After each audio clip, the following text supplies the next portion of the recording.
और स्वागत है आपका मेरे YouTube चैनल सच समाचार में। आज मैं आपको एक ऐसी शख्सियत के बारे में बताने जा रही हूं जो मात्र 16 साल की है। 16 साल की युवती क्लाइमेट चेंज एक्टिविस्ट है। इस युवती ने 2019 में यूएनओ में दिए अपने भाषण से किसी एक समुदाय को नहीं बल्कि पूरे विश्व भर को अपने भाषण से और उसके शब्दों के विषय से सोचने पर मजबूर कर दिया। इस युवती के शब्दों ने लोगों को जागने पर मजबूर कर दिया। यूएनओ में बैठकर इस युवती ने न तो किसी की तारीफ की न किसी को धन्यवाद दिया, लेकिन अपने शब्दों से विश्व भर के नेताओं की लताड़ लगा दी। अब आप सोच रहे होंगे कि इस युवती ने ऐसा क्या दिया, तो मैं आपको बता दूं कि यूएनओ में बैठकर इस युवती ने न तो किसी के बोल बोले न कुछ रट कर आई, बस इसने विश्व भर की समस्या को अपने शब्दों में बयां कर दिया। ये स्वीडिश लड़की कोई और नहीं बल्कि ग्रेटा थनबर्ग है, जो अब 18 साल की हो चुकी है और ये क्लाइमेट चेंज एक्टिविस्ट है। और ध्यान से सुनिए इसके शब्दों को, इसके भाषण को कि इस युवती ने यूएनओ में बैठकर आखिर अपने भाषण में क्या दिया।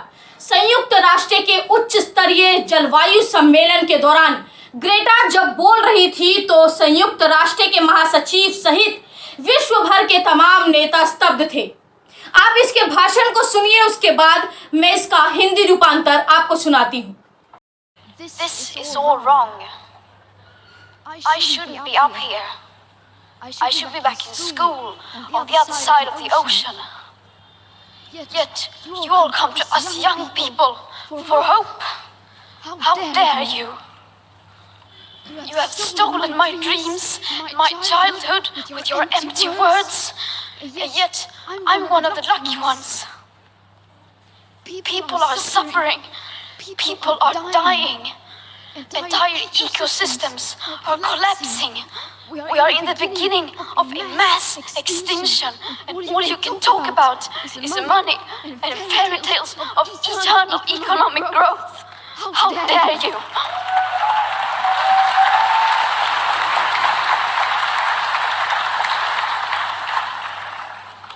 For more than 30 years, the science has been crystal clear.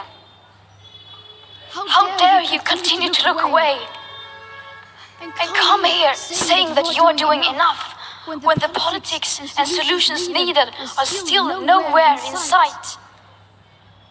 You say you hear us and that you understand the urgency. But no matter how sad and angry I am, then you would be evil, and that I refuse to believe.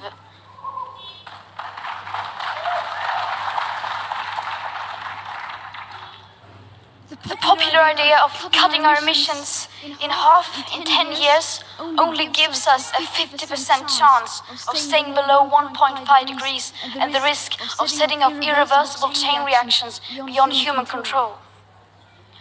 50% may be acceptable to you, but those numbers do not include tipping points, most feedback loops, additional warming hidden by toxic air pollution, or the aspects of equity and climate justice.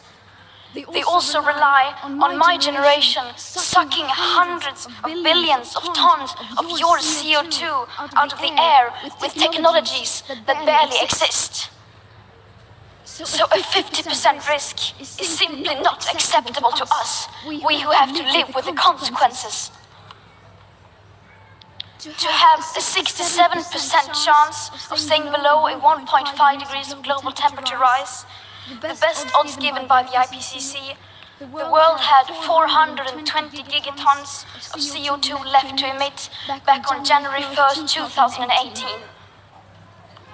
Today that figure is already down to less than 350 gigatons. How dare you pretend that this can be solved with just business as usual and some technical solutions? With today's emissions levels, that remaining CO2 budget will be entirely gone within less than 8.5 years. There will not be any solutions or plans presented in line with these figures here today, because these numbers are too uncomfortable and you are still not mature enough to tell it like it is.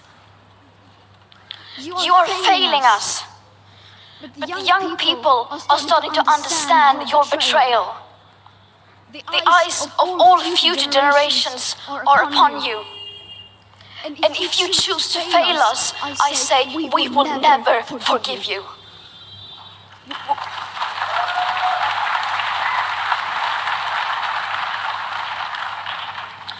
We will not let you get away with this. Right here, right now, is where we draw the line.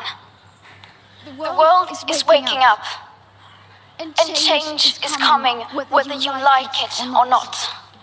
UNO में बैठकर Greta ने कहा कि ये जो भी हो रहा है वो गलत हो रहा है। यदि ऐसा नहीं हो रहा होता तो मुझे महासागर की दूसरी ओर स्कूल में होना चाहिए था और आप यहाँ नौजवानों की उम्मीद की बात करने आए हैं। आपकी हिम्मत कैसे हुई? आपने हमारे सपने और बचपन को अपने खोखले शब्दों से चुरा लिया है। हालांकि मैं थोड़ी भाग्यशाली हूँ। लोग झेल रहे हैं, लोग मर रहे हैं, लोग और लोगों की स्थिति तबाह हो रही है। आज हम एक तबाही के दौर में हैं और आप यहाँ रुपए और आर्थिक विकास की काल्पनिक कथाओं के विषय में बात कर रहे हैं। आपकी हिम्मत कैसे हुई? और इतना ही नहीं, ग्रेटा ने यह भी कहा कि यदि आप हालातों को समझते हैं और फिर भी आप उससे अपने कामों से दूर भाग रहे हैं तो आप यकीन मानिए कि आप शैतान हैं और मैं इसे मानने से इनकार करती हूँ। 10 साल में हमारे सपनों को 50% पूरा करने का लोकप्रिय विचार धरती के तापमान को 1.5 डिग्री सेल्सियस बढ़ने से रोकने की हमारी उम्मीदों को केवल आधा पूरा करता है, केवल आधा। आपकी हिम्मत कैसे हुई कि कुछ तकनीकी समाधानों के नाम पर इसे बेचने की, कि सब कुछ ऐसे ही चलता रहेगा। हमारे सामने जो परिस्थितियां हैं, या तो आप उससे नजरें चुरा रहे हैं या फिर आप यकीन मानिए कि आप इतने समझदार नहीं हैं कि आप बता सके कि हालात वाकई कितने खराब हैं।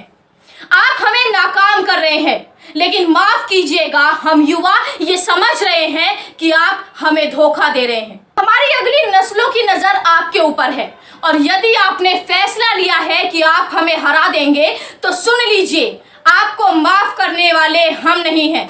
हम आपको माफ करने वाले नहीं हैं। हम आपको ऐसे जाने नहीं देंगे और बिल्कुल भी नहीं। इसी समय यहाँ एक लकीर खींचेंगे। दुनिया बदल रही है, फिर चाहे आप इसे पसंद करें या नहीं। ग्रेटा ने विश्व भर के नेताओं से सवाल किया कि आप खुद सोचिए कि आप कहां पर हैं और क्या कर रहे हैं। हम सभी को ग्रेटा थनबर्ग के भाषण से और उसके विषय में, उसके एक एक शब्दों के विषय में न केवल सोचना चाहिए बल्कि कोई कदम उठाना चाहिए और हमें भी क्लाइमेट चेंज के लिए कुछ करना चाहिए। अभी के लिए सिर्फ इतना ही। अगर आपको मेरी वीडियो अच्छी लगी हो तो इसको लाइक, शेयर, सब्सक्राइब जरूर करें। तब तक के लिए धन्यवाद।